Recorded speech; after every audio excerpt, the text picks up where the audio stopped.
Gabon, pour cette autre édition de l'entretien, nous recevons François Lunseni Fall, qui est le représentant spécial du secrétaire général des Nations Unies pour l'Afrique centrale, ancien Premier ministre de la Guinée. Merci de nous faire l'honneur de cette invitation. Merci, c'est un plaisir partagé.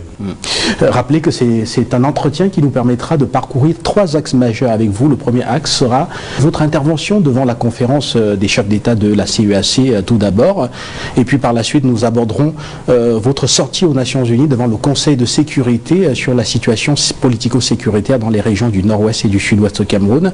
Et pour terminer, nous évoquerons la situation politico-sécuritaire en général dans la région Afrique centrale, en parlant du bassin du lac Tchad, avec Boko Haram, mais également de la piraterie maritime dans le golfe de Guinée. Merci de nous faire une fois de plus l'honneur. Alors pour commencer, on vous a écouté aujourd'hui devant les chefs d'État de la CEAC. Vous avez dit que vous étiez déterminé à accompagner les chefs d'État dans une restructuration de la CEAC et également dans une CEAC qui devient un moteur incontournable de l'intégration au niveau dans cette sous-région Afrique centrale, et aussi voilà, un maillon de promotion, de préservation de la paix et de la stabilité. Et l'on se demande tout de suite, jusqu'où êtes-vous prêt à accompagner cette organisation ? Mais écoutez, nous sommes déjà en pleine activité avec la CEAC déjà. On a déjà, depuis quelques années déjà, nous travaillons avec la CEAC dans plusieurs départements, plusieurs compartiments. Aujourd'hui, il y avait un sommet, je dirais un sommet historique pour la région de l'Afrique centrale. Comme vous savez, de toutes les CER, les communautés économiques régionales en Afrique, la CEAC, la région d'Afrique centrale, avait un peu traîné dans sa politique de révision de son statut. Dans le fait qu'au niveau de l'architecture africaine qui est en place, l'agenda 2063, il est évident que des régions comme l'Afrique centrale, l'Afrique de l'Ouest et l'Afrique australe, à travers la CEDEAO et la SADC, étaient largement en avance. Il n'est jamais trop tard pour bien faire. Aujourd'hui, le sommet s'est tenu et les chefs d'État ont signé ce traité. Ce qui est important, c'est que nous, Nations Unies, nous sommes un partenaire, non seulement de l'Union africaine, mais aussi de toutes les CR, toutes les communautés économiques régionales, dont la CEAC. Et déjà, nous avons une très bonne coopération avec la CEAC, une coopération même stratégique. Chaque année, nous nous retrouvons avec le secrétaire général et nous faisons un plan annuel. Et ce plan annuel, nous le suivons, on fait une retraite commune et nous définissons les secteurs dans lesquels on les accompagne. Parce que nous participons surtout au renforcement des capacités de la CEAC. L'unité, par exemple, d'alerte rapide, de médiation, des relations avec les autres, la société civile et la transhumance. Voilà les domaines dans lesquels nous travaillons.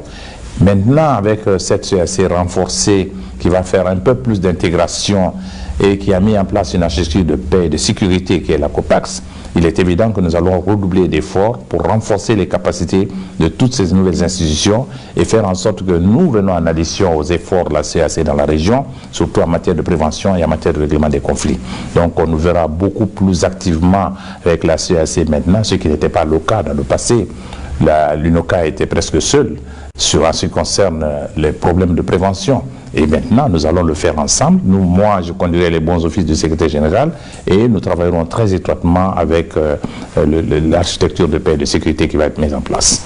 Mais l'on se demande tout de suite pourquoi cette foi en cette CEAC qui est en train qui s'organise, qui s'est restructurée aujourd'hui, alors qu'il y a d'autres organisations sous-régionales comme la CEMAC, qui a déjà une commission avec des institutions qui ont été déjà réformées, ou encore la conférence des États de la région des Grands Lacs, qui sont des institutions avec lesquelles vous pouvez travailler et qui sont à même de pouvoir également vous donner satisfaction. Alors pourquoi la CEAC alors que celle-ci entame à peine une phase qui lui permet effectivement d'être efficace? Nous travaillons avec toutes ces institutions. Vous savez, la région a pris conscience qu'il y a une prolifération d'organisations dans la région. Et la région a mis en place déjà un comité sous la direction du président Paul Biya en vue de procéder à la rationalisation de ces organisations. Que l'on parle de la conférence des Grands Lacs, la CEMAC qui est une institution monétaire, l'Afrique de l'Ouest aussi à l'UMOA. Ça, c'est une intégration monétaire autour du franc CFA. Et cette organisation existe depuis déjà très longtemps. Ce qui est important, c'est que l'organisation mère qui devrait couronner tous chapeauter toutes les autres organisations de la région, c'est la CAC. Et c'est la raison pour laquelle il fallait revitaliser la CAC, en faire une organisation sous-régionale efficace, et c'est en ce moment que toute l'harmonisation va se faire autour d'une CAC nouvelle, restructurée, renforcée, redynamisée, et qui fera face non seulement au problème d'intégration dans tous les domaines, pas seulement monétaire, économique, le commerce et tout, mais aussi autour de projets de développement commun à tous les États de la région, et en même temps s'occupera des problèmes de prévention, de consolidation de la paix et de règlement des conflits. Donc voilà une tâche nouvelle à laquelle nous allons assister, et la prolifération de ces organisations dont vous parlez, que ce soit la CEMAC ou les Grands Lacs ou autres, déjà la région est en train d'étudier comment rationaliser toutes ces organisations afin de mettre en place une seule organisation. Voilà, mais toujours est-il qu'il y a encore quelques petites interrogations. Alors, qu'allez-vous faire concrètement dès demain? Est-ce que vous allez dire au secrétaire général des Nations Unies que désormais il y a la CEAC qui passe avant les autres organisations sous-régionales, ou alors vous leur direz qu'il y a une nouvelle entité qui s'est reformée, une entité qui s'est reformée et qui devient une entité pratiquement nouvelle avec laquelle on peut travailler désormais? Alors, il faut être très clair. La CEAC existait déjà depuis longtemps. Elle a déjà un programme. Elle a déjà accompli beaucoup de choses. Ce qui est important, c'est de faire en sorte que la CAC actuelle soit alignée sur le schéma de l'Union africaine, en faisant une communauté économique régionale selon le plan d'intégration africaine qui est mis en place dans l'agenda 2063 et l'architecture de paix et de sécurité de l'Union africaine. C'est en cela que nous sommes maintenant. C'est une phase nouvelle. Mais il est évident que nous n'allons pas créer une organisation nouvelle. La CAC existe. Il s'agit de revitaliser cette organisation. C'est pour ça que le statut va être révisé. Le statut existe déjà, il va être revitalisé, et c'est en cela que les chefs d'État se sont réunis aujourd'hui. Et pour nous, c'est un tournant décisif dans le domaine de l'intégration, parce que vous savez qu'il y a un déficit d'intégration en Afrique centrale. La libre circulation des personnes et des biens, l'établissement dans les étangs, les programmes communs de développement, les problèmes de paix et de sécurité. Et la région a un petit retard quand même, et je crois que tout le monde en est conscient. Il faudrait que donc il rattrape ce retard-là par rapport aux autres CR, et dans le programme général de l'Afrique, dans l'agenda 2063, il faut que les CR qui constituent les piliers de l'intégration africaine puissent aller dans la même allure. Et c'est en cela que la CAC va s'atteler. Voilà, pour terminer avec cet axe autour de ce sommet extraordinaire des chefs d'État de la CEAC et de l'adoption des réformes qui donnent aujourd'hui quasiment une nouvelle organisation, je voudrais que nous puissions, dans cet élan-là, eh bien, aborder une question qui s'impose définitivement pendant qu'on parle de cette restructuration. Il y a que le COPAX également, qui est ce Conseil de paix et sécurité de l'Afrique centrale, a été réformé au sein de cette organisation. Alors à quand la première force en attente de la COPAX? Parce que l'on nous a fait comprendre que la dynamique ici, c'est de rattraper la CEDEAO, qui elle aujourd'hui jouit déjà d'une force d'attente qui lui permet, on l'a vu en Gambie, elle a pu anticiper sur les événements en Gambie en mobilisant ses troupes sur le terrain. Alors à quand en Afrique centrale une telle force qui pourrait, n'est-ce pas, imposer la volonté des chefs d'État quand une situation sécuritaire s'impose? Je pense qu'au niveau de la CAC, telle que revisitée aujourd'hui, il y aura donc cette architecture de paix et de sécurité qui est le COPAX qui sera en place, le Conseil de paix et de sécurité, à l'image du Conseil de paix et de sécurité de l'Union africaine, et qui existe aussi au niveau de toutes les autres CR. Donc ce Conseil de paix et de sécurité va s'occuper de toutes les questions de conflit, les questions de prévention, les questions de consolidation de la paix, et quand ce sera nécessaire, ce sont les États de la région qui prendront en charge leurs propres problèmes de sécurité et qui interviendront s'ils le jugent nécessaire. Je pense que c'est une activité extrêmement importante parce que nous sommes convaincus que l'Afrique aujourd'hui est traversée par beaucoup de conflits, et c'est la raison pour laquelle d'ailleurs il y a un événement emblématique qui va se produire l'année prochaine, parce que l'Union africaine a décidé de faire taire les armes sur le continent africain, et donc dans ce cadre-là, ce COPAX-là va jouer un rôle extrêmement important dans la région. Et chaque fois que ce sera nécessaire, les États pourront se réunir, comme on le fait en Afrique de l'Ouest ou comme on le fait au niveau de la SADC.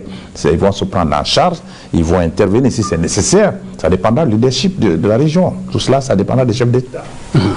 Voilà, je voudrais que nous puissions à présent laisser cette restructuration de cette réforme de la CEAC pour maintenant nous intéresser à la situation politico-sécuritaire dans les régions du nord-ouest et du sud-ouest Cameroun. On vous a suivi dans un exposé assez important devant le Conseil de sécurité et vous avez dit que vous avez foi en la démarche des autorités camerounaises dans la quête d'une conciliation ou alors d'une stabilisation sur le terrain qui devrait permettre de sortir de la situation extrêmement critique actuelle. Alors pourquoi croyez-vous que ce dialogue national inclusif qui a été organisé au Cameroun est la solution à ce problème qui a déjà fait, à ce conflit qui a déjà fait près de 7000 morts selon différentes sources? D'abord parce que nous ne croyons pas à une solution militaire. Nous croyons que le dialogue, c'est la seule voie. Il faut dialoguer, c'est ce que les Nations Unies ont toujours recommandé. Nous avons toujours encouragé les autorités camerounaises à privilégier la voie du dialogue. Et ce que le gouvernement a fait finalement, ce grand dialogue national s'est tenu. Il a été salué par toutes les organisations internationales, les Nations Unies, l'Union européenne, l'Union africaine, toutes les organisations internationales ont supporté ce dialogue national. Parce que nous savons que les questions qui sont posées au Cameroun ne peuvent être résolues que par les Camerounais eux-mêmes. On ne peut pas imposer aux Camerounais ce qu'ils ne veulent pas faire. Donc ce dialogue s'est tenu. Bon, nous savons qu'il y a quelques éléments qui n'ont pas participé. On aurait souhaité que toutes les composantes, partis politiques, société civile, groupes armés, diaspora, que tout le monde puisse participer à ce dialogue. En fait, c'est vrai, on a tout noté que tout le monde n'était pas là, mais c'était quand même une avancée. Et ce dialogue-là a fait des recommandations fortes qui ont commencé à être mises en œuvre. On a libéré des détenus comme Maurice Kamto et une centaine de détenus. Il y a la loi sur la décentralisation qui est aujourd'hui en session à l'Assemblée nationale et aussi, surtout, le statut particulier qui a donné aux deux régions. Parce que n'oublions pas que le fond de la crise dans le sud-ouest et le nord-ouest, il faut revenir au fond. Quand ça a commencé en octobre 2016, c'était des revendications corporatistes concernant l'enseignement et les problèmes de droit. Et donc, si ces considérations sont prises en charge et que ces deux régions puissent trouver des solutions aux revendications corporatistes qui ont été données et à bien d'autres à travers le statut spécial que nous suivons de très près, nous pensons que c'est un bon début. Et qu'à partir de cette plateforme-là, on pourrait élargir les acquis du dialogue national aux autres acteurs qui n'ont pas participé au dialogue concernant les groupes armés, la diaspora. Et c'est en cela que nous encourageons le gouvernement camerounais. C'est cet exposé que nous avons fait au Conseil de sécurité en présentant au nom du secrétaire général la situation sécuritaire générale de l'Afrique centrale, pas sur le Cameroun seulement. Évidemment que le Cameroun intéresse beaucoup de membres du Conseil de sécurité. Nous sommes dans le domaine de la prévention. Et dans le domaine de la prévention, il est essentiel que dès le départ, l'on prenne la mesure des choses. Parce que si on n'encourage pas le dialogue maintenant, ce conflit qui a commencé pourrait dégénérer. Et nous sommes dans une région qui est déjà en proie à plusieurs problèmes. La RDC, la République centrafricaine, le nord du Tchad et le Cameroun. Donc vous voyez que nous sommes dans un environnement qui n'est pas stable. Il faut donc stabiliser le Cameroun, qui est un partenaire extrêmement important pour la région, au point de vue économique, au point de vue financier, au point de vue sécuritaire. Le Cameroun est un grand acteur. Donc il ne faudrait pas ce grand acteur-là sombre dans le chaos. Et ce chaos-là, pour l'éviter, il y a déjà les problèmes à l'extrême nord avec Boko Haram. Si on y ajoute d'autres conflits dans le nord-ouest et le sud-ouest, alors ce sera l'implosion du Cameroun. Et c'est en cela que nous travaillons avec le gouvernement. Nous encourageons pour que ce dialogue se poursuive. Nous encourageons pour que les recommandations qui ont été faites au cours de ce dialogue national soient mises en œuvre. Le gouvernement est en train de le faire. Nous les encourageons. Nous suivons de très près. Je me suis entretenu même hier avec le Premier ministre qui m'a donné encore des assurances quant à la volonté du gouvernement de poursuivre ce qu'ils ont déjà commencé. Mais que répondez-vous donc dans ce cas à ceux qui pensent qu'on aurait pu faire mieux, c'est-à-dire en transférant davantage de compétences, par exemple, aux régions du nord-ouest et du sud-ouest, ou alors en leur accordant, par exemple, une possibilité de pouvoir légiférer et donc de garantir par là la conservation d'un système qu'ils revendiquent dans un État comme le Cameroun, qui est un État bilingue. Nous, Nations Unies, n'avons pas interféré dans le mode de gouvernance des pays. Il appartient à chaque pays de décider la forme de son gouvernement, la forme des institutions. Ce que nous recommandons, et le gouvernement camerounais en est conscient, c'est qu'il y a une spécificité francophone et une spécificité anglophone au Cameroun. C'est d'ailleurs une richesse. C'est le pays qui a la plus grande richesse en Afrique. Quand tout à l'heure quand je vous parlais, et que vous soyez bilingue, c'est déjà une chance aujourd'hui. Et vous savez que dans le monde aujourd'hui, quand on parle français et surtout anglais, on a déjà une avance sur les autres. Et c'est ce que le Cameroun a. Et je crois que cette valeur-là, les Camerounais doivent en profiter. Mais ce qui est important pour nous, ce n'est pas de définir la forme de gouvernement. Nous pensons que la spécificité, et toutes les spécificités qui ont été indiquées et qui sont prises en compte dans le statut spécial, je pense que le multiculturalisme, le bilinguisme et autres, je pense que ça sont des acquis pour le Cameroun et surtout sur la partie anglophone dont il faut tenir compte. Et je pense que dans cette direction-là, le Cameroun pourrait trouver une solution si il prenait la mesure de toutes ces situations. Voilà, poursuivons cette fois-ci en nous intéressant cette fois-ci de façon globale à l'ensemble de l'Afrique centrale, le bassin du lac Tchad avec Boko Haram. Les Nations Unies avaient envoyé il y a à peu près 2 ans maintenant une mission au Nigeria, au Cameroun, bref, dans le bassin du lac Tchad, qui avait constaté que les États avaient énormément mobilisé des ressources pour lutter contre Boko Haram et que voilà, la communauté internationale avait été absente. Mais jusqu'aujourd'hui, on se demande où sont passées les Nations Unies pour assister ces États-là qui font quand même face à la secte terroriste islamiste la plus meurtrière au monde, Boko Haram, qui a déjà fait plus de 27 000 morts dans cette région du continent. Alors, où êtes-vous concrètement, les Nations Unies? Je reviens du Nigeria avec mon collègue Mohamed Ibn Chambaz de l'Afrique de l'Ouest. Comme vous savez, Boko Haram, c'est une crise transnationale qui concerne 2 régions, l'Afrique de l'Ouest et l'Afrique centrale. 2 États de l'Afrique de l'Ouest, le Nigeria et le Niger, et 2 États de l'Afrique centrale, le Tchad et le Cameroun. Nous venons de faire le tour complet de la région, et ce n'est pas la première fois. Nous avons visité les 4 pays, pas seulement les capitales, mais les zones directement affectées par Boko Haram. Nous avons visité au Tchad, dans le delà de Bol, à 3 heures de Bol dans le lac Tchad, aller dans des villages où on a vu de visu quelle est la réalité sur les zones affectées. Et je reviendrai dessus tout de suite. Nous sommes allés à Difa, nous sommes allés dans l'extrême nord du Cameroun à Maroua, et nous venons de Maiduguri au Nigeria. Les Nations Unies suivent de très près ce qui est en train de se passer là-bas. Au-delà de l'appui humanitaire que nous apportons, qui se chiffre en termes de millions de dollars, au-delà de cet appui humanitaire, nous apportons un soutien extraordinaire, parce que c'est à travers le PNUD que la stratégie régionale de stabilisation a été mise en place avec les États de la région. Et c'est cette stratégie qui constitue pour nous la réponse non militaire, puisque dans le bassin de la Tchad, il y a 2 aspects. Les 4 pays ont pris la décision de former une force multinationale mixte qui combat Boko Haram directement, militairement sur le terrain, mais nous savons qu'au-delà de cette force militaire, il y a aussi d'autres problèmes qui sont posés dans ces régions. Si Boko Haram recrute facilement dans ces régions, c'est parce que la plupart de ces zones qui sont affectées par Boko Haram, il y a une question de développement. Nous avons visité, nous avons constaté que dans certaines de ces régions, il n'y a pas de présence de l'État, il n'y a pas d'infrastructure, il n'y a pas d'école, il n'y a pas d'hôpitaux. Et les jeunes qui sont dans ces régions sont sans emploi. Nous les avons rencontrés. Nous avons rencontré des jeunes qui sont revenus de Boko Haram, qui combattaient dans les rangs de Boko Haram que nous apportons, que nous appelons retournés ou repentis. Nous les avons vus au Cameroun, nous les avons vus au Tchad. Et la raison profonde, c'est quoi? C'est que ces jeunes manquent d'emploi. Et quand Boko Haram vient recruter ces jeunes, il vient les arracher, soit de force ou volontairement, il les amène. Ils combattent à côté de Boko Haram, ils font des razzias et Boko Haram les paye. Et souvent, malheureusement, ils retournent les revenus de ces attaques-là à leurs familles qui sont restées dans les pays. Ce qui crée aujourd'hui même un problème entre les forces de défense et les populations de ces régions. Alors, qu'est-ce qu'il faut faire? À côté de la force militaire qui combat Boko Haram, il faut trouver la réponse non militaire. Et la stratégie régionale qui a été mise en place avec l'appui des Nations Unies, le PNUD, et donc c'est cette stratégie régionale qui va permettre de mobiliser des fonds. Il y a eu déjà une première réunion des bailleurs de fonds à Berlin l'année dernière qui a eu plus de 2 milliards de dollars et qui vont servir directement, pas seulement le pays, mais les régions qui sont directement affectées. Et d'ailleurs, dans ce cadre-là aussi, les Nations Unies ont accompagné la région pour créer la conférence des gouverneurs et qui se réunit maintenant alternativement dans chacun des pays. La première réunion de conférence des gouverneurs s'est tenue à Maiduguri l'année dernière.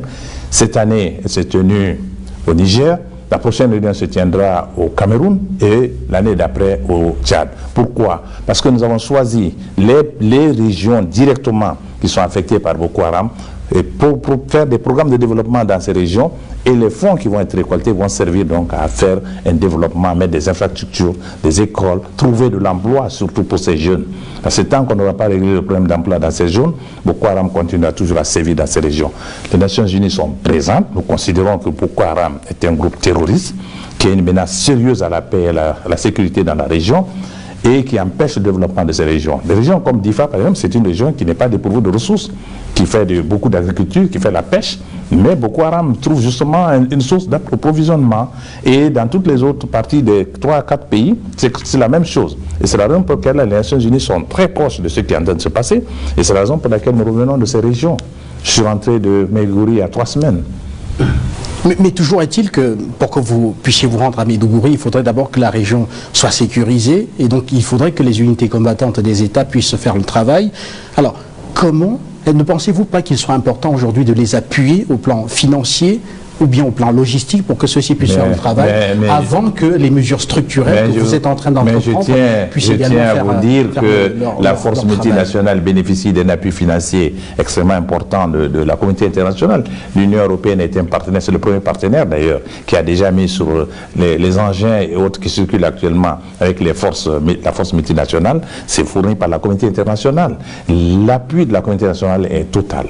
Et le plan de stabilisation dont je vous ai parlé, la stratégie de stabilisation, cette stratégie de financement viendra de l'extérieur, évidemment. Il appartiendra à chaque pays aussi d'avoir dans son programme de développement des structures qui peuvent développer les régions, mais la communauté internationale est prête à accompagner chacun des pays pour trouver justement les moyens de développement dans ces régions. Je pense qu'il y a déjà beaucoup d'efforts qui ont été fournis. Mais toujours est-il que l'on n'arrive pas concrètement à chiffrer ces efforts-là. Vous avez parlé tout à l'heure d'un soutien de la communauté internationale. Il se trouve que cette communauté internationale, dans la communauté internationale, il y a également l'Organisation des Nations Unies. Alors, concrètement, à combien chiffrez-vous votre apport, votre soutien logistique aujourd'hui aux États de la force multinationale mixte dans le bassin du lac Tchad qui combattent Boko Haram? Les Nations Unies travaillent étroitement avec les autres organisations internationales comme l'Union européenne, les bilatéraux, les agences des Nations Unies, et tous ensemble, nous travaillons pour la mobilisation des ressources. Tout ce qui a été déjà fait pour ces régions vient de la communauté internationale. Et sur le plan opérationnel, ce sont les structures des Nations Unies qui assurent justement l'aide humanitaire dans ces régions au péril de leur vie. Vous avez vu qu'on a tué même des humanitaires récemment au Nigeria, à Maiduguri, après notre passage. Donc nous fournissons beaucoup d'efforts. Et ce n'est pas seulement les Nations Unies, c'est toute la communauté nationale que nous essayons de mobiliser, puisque il faut savoir que l'Organisation nationale, c'est la grande organisation à travers laquelle on peut travailler avec les autres. Et c'est ce que nous faisons dans le bassin du lac Tchad. Merci à vous. On va à présent, pour terminer cet entretien, aborder la situation sécuritaire dans le golfe de Guinée. Cette fois-ci, nous allons parler de piraterie maritime.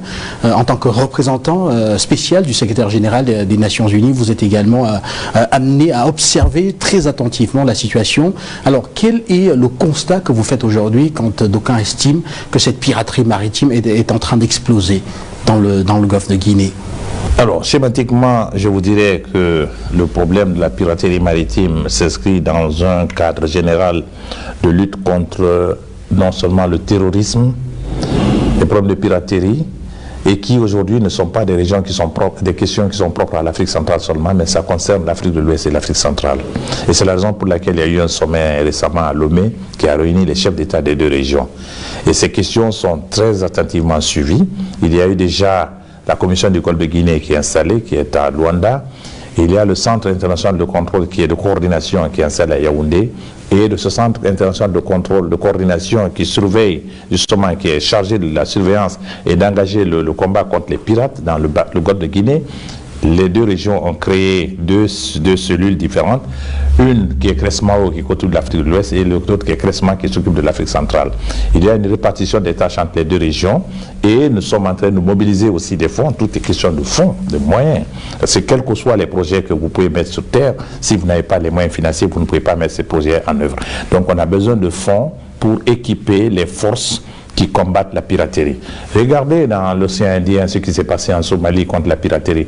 Il a fallu la communauté internationale tout entière qui s'est mobilisée pour venir à bout de la piraterie dans l'océan Indien.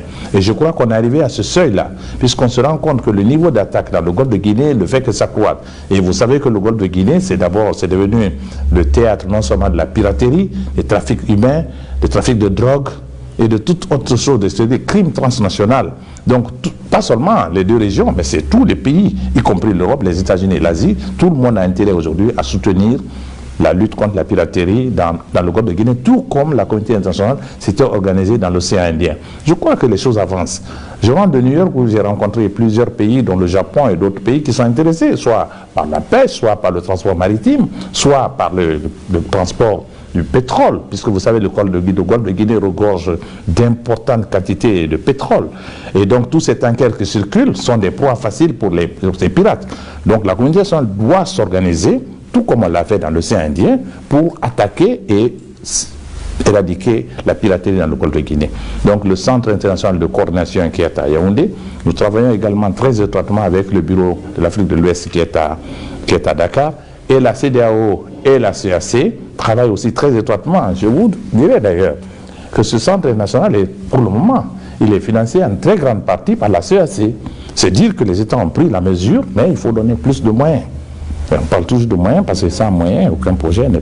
Alors vous parlez de la CEAC qui a déjà très peu de moyens pour pouvoir gérer un certain nombre d'enjeux au niveau même organisationnel. On l'a suivi tout à l'heure pendant que nous étions à la présentation du projet de réforme de cette organisation. Alors cela nous renvoie une fois de plus à vos capacités effectivement à pouvoir appuyer les États qui s'engagent sur le terrain et cette fois-ci dans la lutte contre la piraterie maritime. Alors, est-ce que vous avez aussi, comme dans le bassin du lac Tchad, pensé à organiser des rencontres internationales qui pourraient permettre de mobiliser des ressources pour appuyer ces États-là qui disposent déjà de suffisamment d'hommes pour pouvoir intervenir sur ces espaces-là d'ailleurs, et également de l'expérience. On avait d'ailleurs, il y a quelques années à Yaoundé, pris l'exemple du bataillon d'intervention rapide, qui est une unité d'élite de l'armée camerounaise qui a déjà beaucoup de succès au niveau de l'enclave du Biafra dans ce golfe de Guinée et qui pourrait être copié ou être déployé à grande échelle si jamais il y avait des moyens financiers. Alors, avez-vous pensé à cela? Oui, nous y pensons, bien sûr. Mais je voudrais simplement dire une chose. L'Afrique centrale est une région riche. Si les États payaient normalement leur contribution à la CEAC, si tous les États payaient, la CEAC serait une organisation très forte économiquement.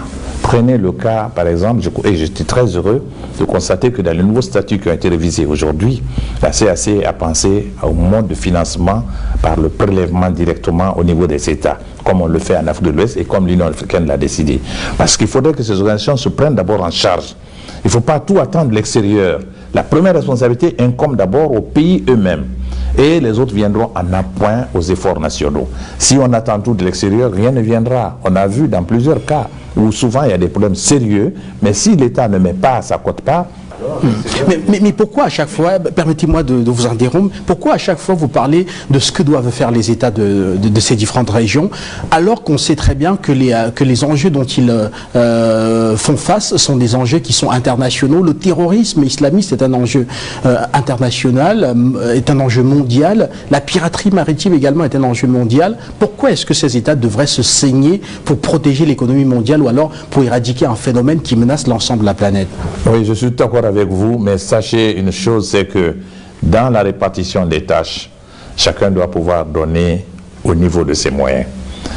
Les États concernés doivent d'abord faire un pas. La communauté internationale n'a jamais été indifférente. Elle est très solidaire. La lutte contre le terrorisme aujourd'hui, c'est une lutte mondiale. Et je crois que nos pays, la plupart des pays africains, quand on prend le G5 Sahel et autres, la question a été, j'ai discuté de cette question avec le bureau de M. Saïd Yeneti hier.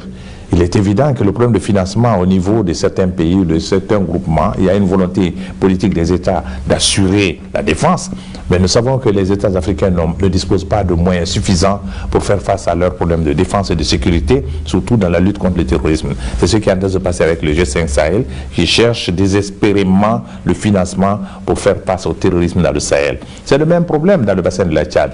Il est évident, nous demandons d'abord aux pays de fournir des efforts, C'est ce qu'on a demandé au G5, mais le gros va venir de la communauté internationale. Mais il est important que les États eux-mêmes fassent le un pas. Et ça encouragera la communauté internationale à venir maintenant et à compléter. Mais je crois que c'est une répartition de tâches qui est importante parce que le terrorisme aujourd'hui n'a pas de frontières. Et vous avez dit justement, c'est une menace à la paix mondiale. Ce n'est pas une question qui concerne seulement les États de l'Afrique centrale ou le Sahel. Parce que si le terrorisme triomphe au Sahel, la Méditerranée c'est une mer courte. Elle n'est pas très loin de l'Europe. Et elle sépare ce qu'elle unit, l'Europe et l'Afrique. Et très facilement, le terrorisme pourrait passer. Donc c'est la raison pour laquelle, ce n'est pas pour les beaux yeux des Africains, tout le monde a intérêt à combattre le terrorisme, que ce soit en Syrie, que ce soit en Irak, que ce soit au Sahel ou que ce soit dans le bassin de la Tchad. Il faut combattre le terrorisme parce que c'est un mal absolu qui porte atteinte à la stabilité des populations, empêche le développement des nations. Et donc cette tâche-là, je suis d'accord avec vous, que la communauté internationale doit apporter beaucoup, mais les États aussi doivent apporter le peu qu'ils peuvent donner. Et cela encouragerait la communauté internationale à apporter. Voilà, nous sommes pratiquement arrivés au terme de cet entretien, mais je ne saurais y mettre fin sans toutefois vous donner un dernier mot. Mais je dirais qu'aujourd'hui, nous avons assisté à un sommet très encourageant. Nous avons attendu ce moment depuis quelques années déjà, depuis 2015. On attendait quand même que ce sommet puisse se tenir. Nous l'avons souhaité. Les chefs d'État l'ont compris. Et il y a eu un engagement très fort des chefs d'État. Je voudrais saluer le leadership du Gabon, le président Ali Bongo Ondimba lui-même, la CAC, son ministre des Affaires étrangères. Je les ai vus à l'œuvre entre les derniers mois, mobilisés, et tous les chefs d'État de la région, ceux qui ont fait le déplacement, ceux qui sont fait représenter. Nous souhaitons, nous, Nations Unies, en tant que partenaires, nous souhaitons que cette CAC nouvelle puisse être, ce statut soit ratifié rapidement et que la nouvelle commission, puisqu'il s'agira maintenant de mettre une commission, avec des commissaires qui seront élus, et le Conseil de paix et de sécurité, nous souhaitons vivement que dans les délais qui ont été prévus dans les textes, dans les 6 mois à venir, que tous les pays vont ratifier les nouveaux textes révisés et que la Commission va rentrer en fonction, ce qui permettra à la région d'avoir plus d'intégration, plus de développement, plus de sécurité. Et je crois que pour le développement durable de cette région, on avait besoin de cette transformation. C'est le vœu que je fais, surtout en cette fin d'année, des vœux de prospérité et de paix, de stabilité pour toute l'Afrique centrale et pour le monde entier. Merci à vous. Moi qui vous remercie. Merci à vous, très chers téléspectateurs, d'avoir suivi cette autre édition de l'entretien depuis Libreville, au Gabon. Nous recevions dans cette édition François Lunseni Fall, qui est le représentant spécial du secrétaire général des Nations Unies pour l'Afrique centrale, qui est également le chef de l'UNOCA. Merci, restez simplement à l'écoute de nos programmes qui se poursuivent. Un dernier mot, je voudrais me féliciter du travail que Afrique Média fait et surtout le travail remarquable que votre télévision joue. C'est un moyen d'information panafricaniste qui permet aux populations africaines de prendre conscience des phénomènes, des vrais problèmes de l'Afrique. Et je pense que les moyens de communication aujourd'hui sont très importants et ce rôle que vous jouez, je me réjouis toujours, chaque fois que je vous rencontre, de donner une interview à votre chaîne qui, je crois, est une chaîne pratiquement au service du développement de l'Afrique. Voilà. Merci beaucoup.